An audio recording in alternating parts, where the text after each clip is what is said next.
con el acto.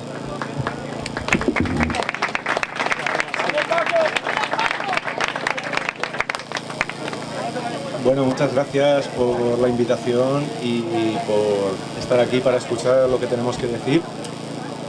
Que hace calor, ¿no? Bastante calor, ¿eh? No me refiero solo al meteorológico, ¿verdad? Bien, a mí me gustaría empezar básicamente leyéndoos un artículo que he estado preparando esta mañana, ya hemos publicado, en el que básicamente lo que ofrecemos son algunas cifras, ¿no? Y lo hemos titulado muy significativamente las cifras del engaño y de la vergüenza, ¿eh? Voy a leerlo, ¿de acuerdo? Después pasaré a explicar por qué estamos donde estamos y qué es lo que nos espera si no le damos un vuelco a esto y tiramos por otras alternativas que no sean las que nos están imponiendo. Entonces, empiezo con él. Mirad, algunas cifras y cantidades pueden contextualizar perfectamente la situación en la que nos encontramos, desvelando al tiempo los grandes engaños a los que nos someten. Además, para entender la economía de lo que sucede, hay que conocer estas cifras, compararlas y reflexionarlas. Hemos investigado las cifras que os voy a presentar a continuación en diferentes organismos que las analizan y que las publican, entre ellos la ONU, la OCDE, el FMI, el Banco Mundial, el Banco Central Europeo, multinacionales consultoras, presupuestos generales del Estado, ministerios, Hacienda, y las hemos contrastado. Los billones a los que me voy a referir, billones con B, son billones europeos. Cada uno de ellos es 1 millón de millones, no son los millones americanos. Vamos para allá.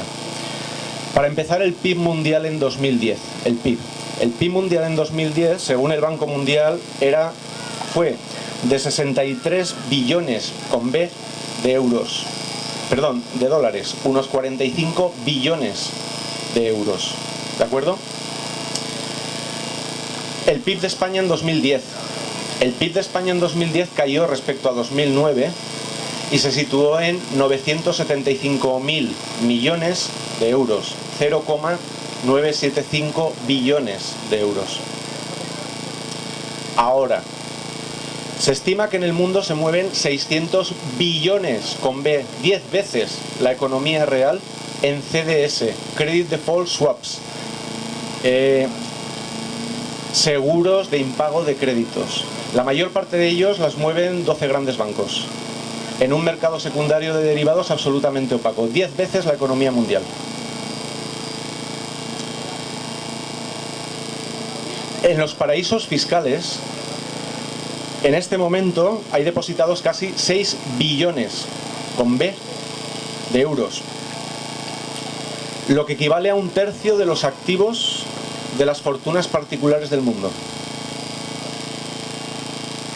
Entre 850.000 millones de euros y 900.000 millones de euros deben los ciudadanos españoles, a la banca privada.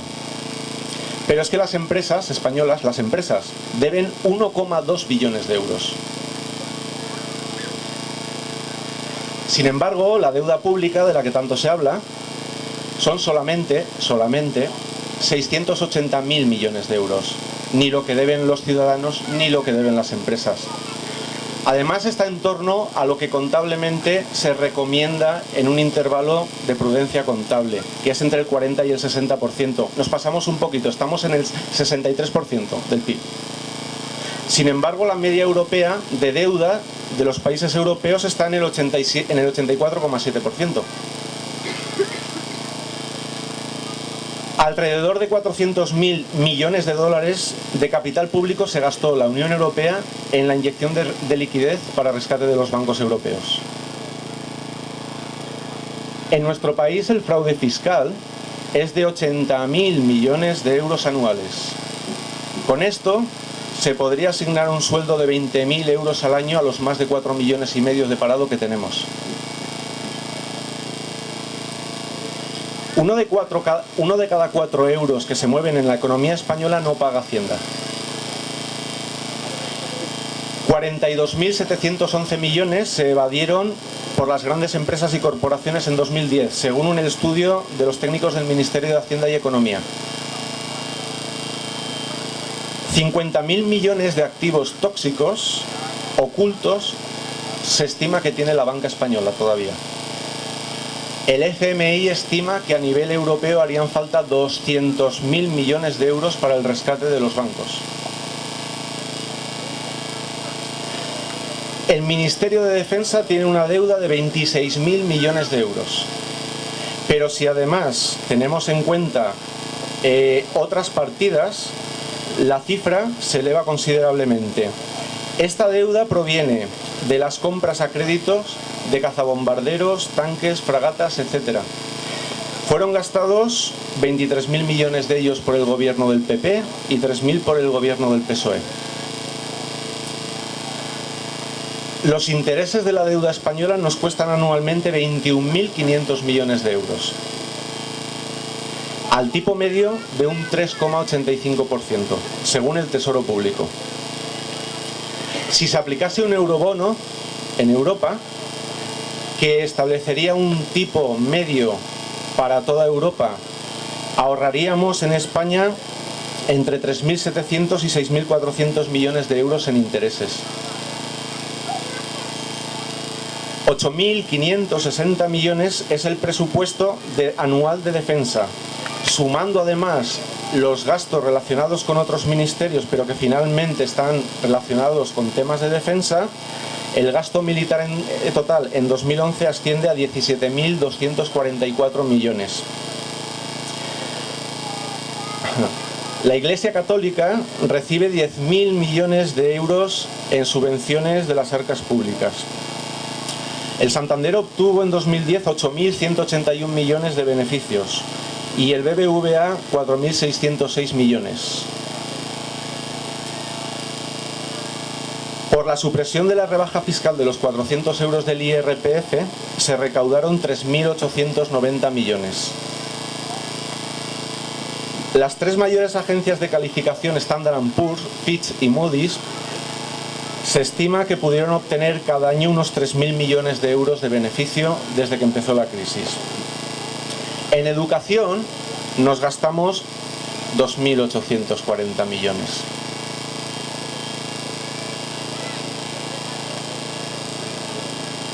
$2.400 millones se sacaron del recorte del 5% a los funcionarios.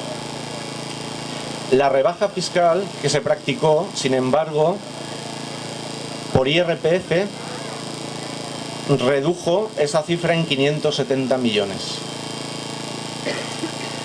Se podrían obtener 2.000 millones si se restableciese y reinstaurase el impuesto sobre patrimonio en estos momentos. Por la subida del tipo de IVA general del 16 al 18% y del mínimo del 7 al 8%, se recaudaron 2.000 millones de euros. De la congelación de las pensiones se ahorraron 1.530 millones de euros. Por el incremento del impuesto de los hidrocarburos y del tabaco se recaudaron 1.190 millones de euros. El subsidio agrario en Andalucía y Extremadura, el famoso PER, supone unos gastos mensuales de 60 millones de euros, lo que hace al año 720 millones de euros. La COE recibe, tanto del Estado como de las comunidades autónomas, 400 millones de euros en subvenciones cada año. UGT recibe 79 millones y medio de euros y comisiones obreras para cursos de formación y empleo 74,9 millones. La COE y CEPIME manejaron en conjunto, por este mismo concepto de formación y empleo, 21,4 millones de euros. Para la acción sindical y por su participación en órganos consultivos del Ministerio, COE recibió 7,4 millones de euros y UGT 7,3 millones de euros. La FAES del PP, IDEAS del PSOE, conocidos en economía como think tanks, extensores de ideología, recibieron del Estado 6,88 millones de euros en subvenciones. La corona española recibe cada año 8 millones de euros de los presupuestos generales del Estado. El presupuesto conjunto del Congreso de los Diputados y del Senado en 2011 fue de 231 millones de euros. Los nuevos tramos del IRPF del 43 al 44 y 45 para las rentas altas aprobados en 2008 aumentaron la recaudación en 200 millones de euros. Sin embargo, en 2006 la reducción del tipo máximo del 45 al 43 provocó un gasto o no recaudar 700 millones de euros. Las SICAV, Sociedades de Inversión Colectiva en Renta Variable, son sociedades anónimas que por su naturaleza deberían pagar unos impuestos en una tasa efectiva de entre el 30 y el 35%. Sin embargo, en la práctica cotizan al 1%. Desde que se constituyeron en 2003.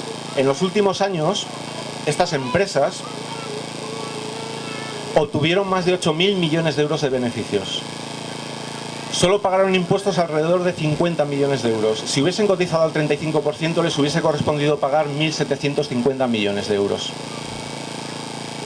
En la situación actual, en la que se asume sin discusión el dogma ultraliberal de la reducción del déficit, mientras se señala con el dedo la deuda pública y los servicios sociales, es recomendable hacer un ejercicio comparativo de este tipo, porque así nos permite situar las cifras en su contexto y no desconectarnos cuando vemos en los diarios esas magnitudes que son tan grandes y las desubicamos. Las cuestiones,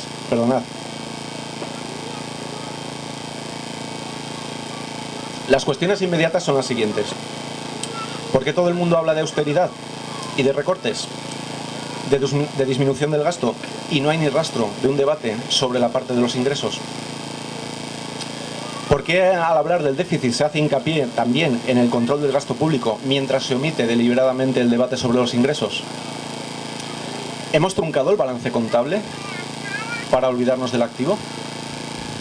¿Habría necesitado el Estado endeudarse si hubiese mantenido ciertos impuestos a los más pudientes a la vez que un ejercicio de control efectivo del fraude fiscal?